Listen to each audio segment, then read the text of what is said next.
जय हिंद दोस्तों। देखिए अभी जो हम आपको वैकेंसी बताने जा रहे हैं दोस्तों, ये वैकेंसी सभी विद्यार्थियों को, लड़कियों को भी और लड़कों को भी, सभी को इसका फॉर्म 100% जरूर भरना चाहिए। क्योंकि दोस्तों केवल 12वीं पास पर आपको लगभग यहां पर 38,000 के आसपास आपको सैलरी देखने को मिल रहा है। साथ ही साथ ये शिक्षा विभाग यानी एजुकेशन डिपार्टमेंट का वैकेंसी है। ऐसा वैकेंसी दोस्तों एक बार निकल गया, अब ये 2 साल 3 साल हो सकता है बहुत दिनों के बाद आए। तो यदि आप दोस्तों CHSL का तैयारी कर रहे हैं या फिर इंटर लेवल का कोई भी वैकेंसी का तैयारी कर रहे हैं तो साथ में इसको लेकर के भी आप चलिए, ठीक है। इस पे क्या है कि सिलेबस ज्यादा कॉम्प्लिकेटेड नहीं है, जो नॉर्मल रेलवे SSC बैंक ये सब का सिलेबस है वही है, और आपको ज्यादा इस पे तामझाम नहीं है, बस मतलब एग्जाम देना और आपको नौकरी मिलेगा। तो इससे बढ़िया वैकेंसी दोस्तों फिलहाल मई में इससे अच्छा कुछ भी वैकेंसी नहीं है। तो यदि आप मेरा इस वीडियो को देख रहे हैं तो आप इस वीडियो को 100% जाकर के फॉर्म अप्लाई कर देना।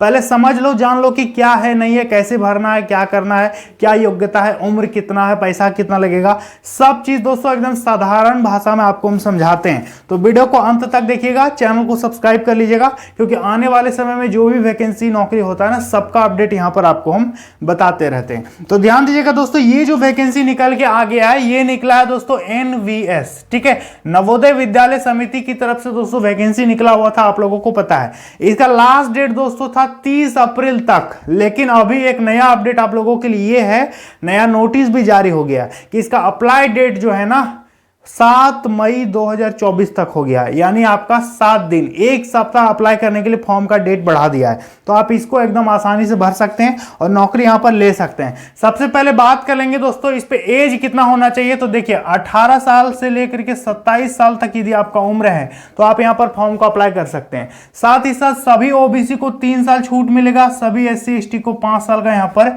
उम्र में अच्छा खासा छूट देखने को मिल जाएगा। अप्लाई करने में दोस्तों यहां पर फी थोड़ा से ज्यादा लग रहा है, 1,000 रुपए पेमेंट लग रहा है, ठीक है। जनरल OBC EWS का SC ST और महिलाओं का इस पे पैसा नहीं लगेगा, इनका फ्री में फॉर्म फिलअप हो रहा है। योग्यता की बात करेंगे दोस्तों तो देखिए इस पे 10th लेवल का भी सीट है, 12th लेवल का भी सीट है और ग्रेजुएशन लेवल वालों के लिए भी सीट है।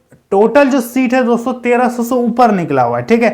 जिसपे MTS का वैकेंसी है, 12वीं लेवल का जूनियर सेक्रेटरीट असिस्टेंट का वैकेंसी है, जो कि दोस्तों नवोदय विद्यालय में आप क्लर्क बनिएगा, तो काफी बढ़िया वैकेंसी है। हम लोग मेनली बात करेंगे इस पे 12th लेवल वाला वैकेंसी के बारे में, ठीक है, जो कि इंटर स्तर का वैकेंसी है, जिसका नाम है जूनियर सेक्रेटरीट असिस्टेंट, जिसको बोलते हैं JSA, ठीक है। इस पे सैलरी आपको मैंने बता दिया 38,000 से 40,000 के बीच आपको सैलरी मिलेगा। सिलेक्शन का प्रोसेस की बात करेंगे तो सबसे पहले आपका लिखित परीक्षा होगा, ठीक है, आपका लिखित परीक्षा होगा जिसको बोलते हैं रिटन टेस्ट। दूसरा प्रक्रिया आपका इस पे होगा दोस्तों नॉर्मल सा एक टाइपिंग होगा, ज्यादा हार्ड टाइपिंग नहीं होगा, उतना SSC जैसा इस पे टाइपिंग नहीं होगा, नॉर्मल टाइपिंग है। तीसरा नंबर में आपका DV होगा और DV करके फाइनल आपका ज्वाइनिंग कर देगा। आपका पोस्टिंग नवोदय विद्यालय के हेडक्वार्टर में हो सकता है या फिर जितना भी NVS का स्कूल है वहां पर आपका पोस्टिंग कर दिया जाएगा। ऑल ओवर इंडिया में कहीं भी आप नौकरी कर सकते हैं, कहीं से भी फॉर्म को अप्लाई कर सकते हैं। अभी हम आपको इसका सिलेबस बताएंगे और भी जुड़ा हुआ बहुत सारा चीज बताएंगे, तो ध्यान दीजिएगा। सबसे पहले बात करेंगे दोस्तों इस पे कितना क्वेश्चन पूछेगा। तो देखिए 130 क्वेश्चन पूछेगा, 130 नंबर, ठीक है, 130 प्रश्न, 130 मार्क्स। समय मिलेगा दोस्तों इस पे आपको 2 घंटा 30 मिनट का आपको समय मिलेगा और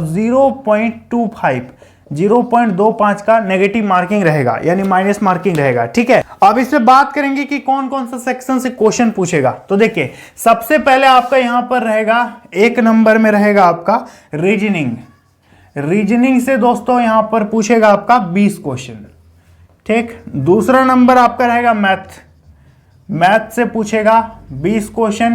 तीसरा नंबर में आपका कंप्यूटर से पूछेगा दोस्तों 30 प्रश्न कंप्यूटर से पूछेगा। चौथा नंबर आपका रहेगा GK और करंट अफेयर्स, इससे रहेगा 30 प्रश्न। और 5वां नंबर आपसे पूछेगा हिंदी या फिर इंग्लिश, ठीक है, इससे पूछेगा 30 क्वेश्चन। तो कितना हो गया, 30 या 90 और 20 दूना 40, 9 4 13, 130 मार्क्स का आपका यहां पर परीक्षा लेने वाला है। 2.5 घंटा आपको समय मिलेगा। 0.25 यानी 1/4 का नेगेटिव मार्किंग इस पे रहेगा।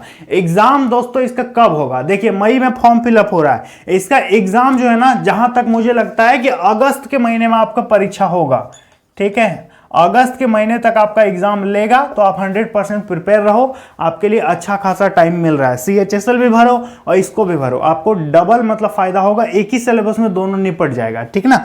अब हम आपको यहां पर बताते हैं दोस्तों कि आपका यहां पर अप्लाई डेट देखिए 7 मई 2024 तक ही आप फॉर्म को भर सकते हैं। ये 30 अप्रैल को फॉर्म खत्म हो गया था, लेकिन अभी 7 दिन यानी 1 सप्ताह एक्स्ट्रा आपको टाइम दिया। अब इसका अप्लाई डेट बिल्कुल भी नहीं बढ़ने वाला, यही लास्ट मौका है। तो देखिए, अब बहुत सारे स्टूडेंट पूछेंगे कि सर हमने आर्ट्स में किया है, साइंस में किया है या फिर कॉमर्स में किया है, तो कौन कौन इसको भर सकता है? तो कोई भी भर सकता है, आर्ट साइंस कॉमर्स सब चलेगा। और हाँ, भरने में परसेंटेज का भी जरूरत नहीं है, कितनों भी परसेंटेज ऑफ नंबर है ना, फॉर्म को भर सकते हैं। एग्जाम सेंटर कहाँ होगा? आपके पूरे भारत में कहीं भी एग्जाम सेंटर आपका हो सकता है। इसके बाद हम बात करेंगे दोस्तों जॉब प्रोफाइल, आपको इस पर काम क्या करना होगा। देखिए जॉब प्रोफाइल क्या रहेगा, तो ध्यान दीजिएगा। ये जो स्कूल होता है दोस्तों, नवोदय विद्यालय, आपको पता होगा कि CBSE बोर्ड के अंतर्गत आता है, ठीक है। तो आपको CBSE बोर्ड के हिसाब से यहां पर काम करना होगा। नवोदय विद्यालय में जितने भी टीचर्स होते हैं, स्टाफ मेंबर्स होते हैं, स्टूडेंट्स होते हैं, जितना भी नॉन टीचिंग काम है सब आपको करना होगा। डेटा को मैनेज करना होगा, कंप्यूटर पे काम करना होगा, स्टूडेंट्स का जो भी डेटा है वो CBSE को ऊपर पहुंचाना होगा, फॉरवर्ड करना होगा। ऊपर से कोई मेल आएगा तो उसका रिप्लाई करना होगा। मतलब अपने स्कूल को मैनेज करके रखना होगा अपने सिस्टम में, अपने कंप्यूटर में, उसमें डेटा को आपको भेजना है, डेटा आएगा फिर उसका रिप्लाई देना है।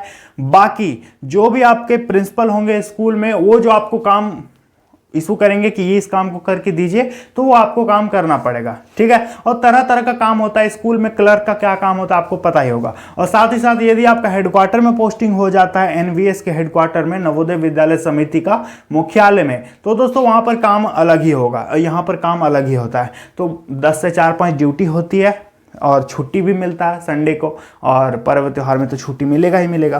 तो इससे बढ़िया जॉब दोस्तों आपके लिए कुछ भी नहीं हो सकता। तो मई 2024 में यदि आप मेरा वीडियो देख रहे हैं, तो इस फॉर्म को दोस्तों आपको डेफिनेटली 100% फिलअप करना चाहिए। साथ ही साथ ये जो फॉर्म है दोस्तों, ये क्या है, CHSL का इक्विवेलेंट है, ठीक है। यदि आपने CHSL का फॉर्म भरा है या फिर नहीं भरा है, तो इसको भी भरो और प्लस में NVS भरो। दोनों एक ही सिलेबस है, एक ही नौकरी है। यहां भी आप क्लर्क बन रहे हो, यहां भी आप क्लर्क ही बन रहे हो। और यदि आप SSC MTS भरने वाले हैं, तो आप इसको जरूर भरिएगा, ठीक है।